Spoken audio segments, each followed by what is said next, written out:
Oi, pessoal, tudo bom? Tô de volta e hoje a gente fala ainda dentro do assunto Mergulho Fundo no Espírito Santo, agora a respeito do espírito de conselho e de fortaleza. Ficou curioso? Então vem comigo, vamos nessa.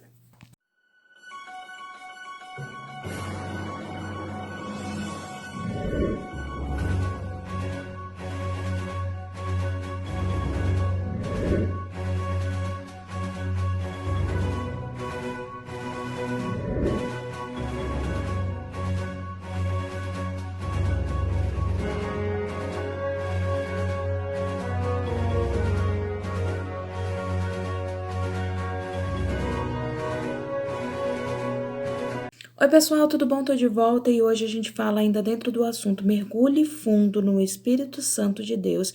Agora vamos falar sobre o espírito de conselho e fortaleza. O espírito de conselho e fortaleza que a Bíblia descreve lá em Isaías 11:2.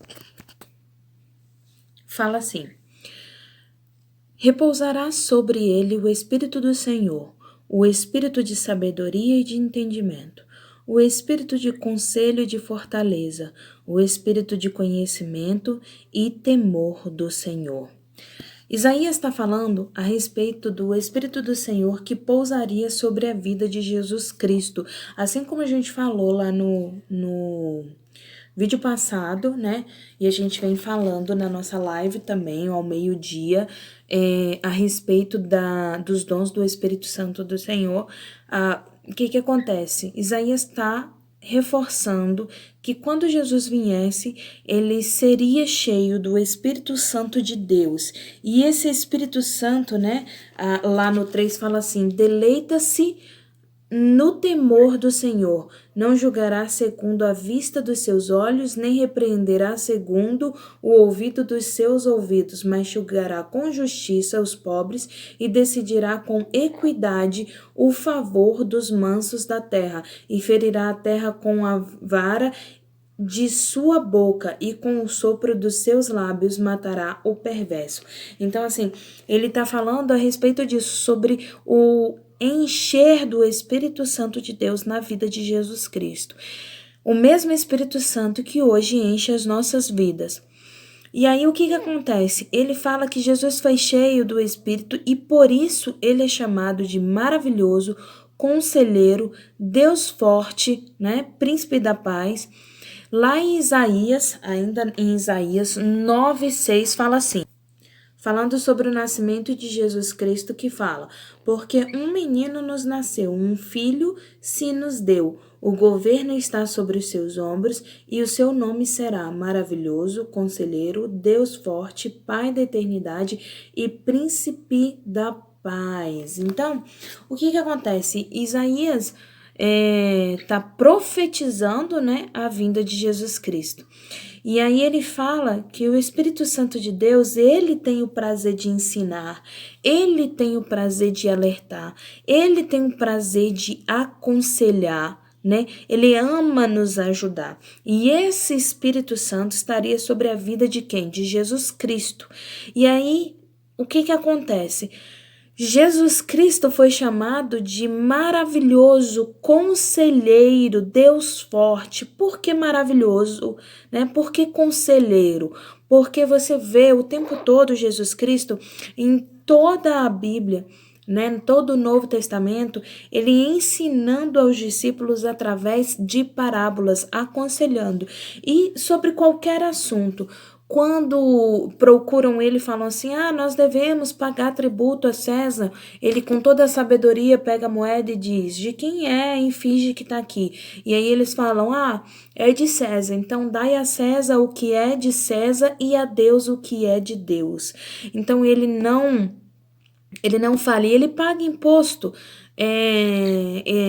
Quando Pedro, acho que foi Pedro, fala com ele a respeito dos impostos, ele fala assim: vai lá e pesca um peixe, você vai tirar da boca dele o que é as moedas, e aí as moedas vão para o imposto. Então, mesmo através do milagre, né, ele vai lá e ele paga os impostos, ele faz o que é correto, ele não se desvia do que é certo, em momento nenhum. E ele aconselha todos os discípulos e aconselha a gente também a agir dessa maneira, de maneira correta.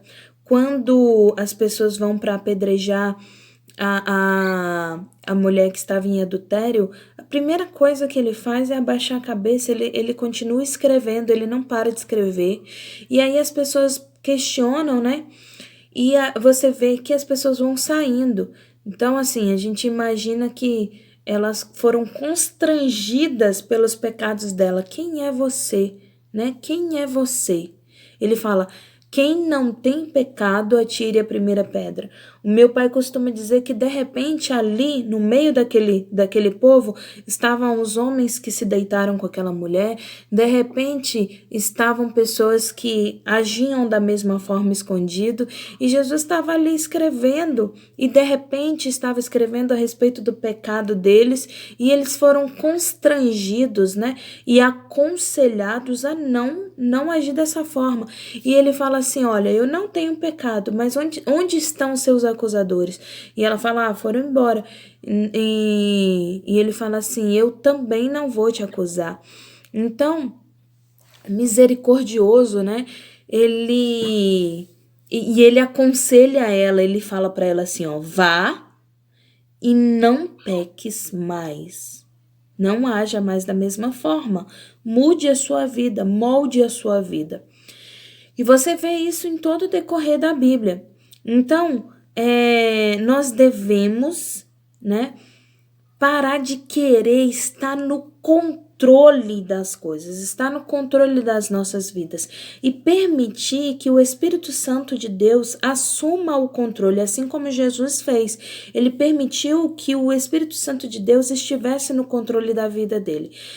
Nós vivemos muitas vezes em meio a uma pobreza espiritual, porque nós não permitimos que o Senhor das provisões governe a nossa vida. Então nós só precisamos fazer o quê? Sabe o quê? Ir a fundo na palavra de Deus, procurar a palavra de Deus, buscar a presença do Senhor, orar, vigiar dia e noite na presença do Senhor, para que Ele haja na nossa vida. E a gente quer meter as caras e fazer do nosso jeito, da nossa forma, e acabamos quebrando a cara, né? Deus nos dá força, o Espírito Santo do Senhor, ele nos dá força. Então, nós precisamos nos entregar a quem se entregou por cada um de nós. E receber essa força, essa energia, né, para conseguir viver dentro do propósito de Deus, porque não é fácil viver dentro do propósito de Deus. Meu pai costumava dizer assim, que se com Deus é difícil, sem Deus é impossível viver. Sem Deus é impossível viver. Atos 1:8 fala o seguinte, que é importante a gente lembrar: mas recebereis o poder ao descer sobre vós o Espírito Santo de Deus. Então, permita que o Espírito Santo de Deus desça sobre a vida de cada um e que o Senhor possa estar abençoando, guardando, livrando de todo mal. E amanhã a gente fala sobre o espírito de conhecimento e de temor ao Senhor. Temor não é medo, temor é respeito. Mas amanhã a gente fala melhor sobre isso. E eu fico aguardando vocês, vem comigo.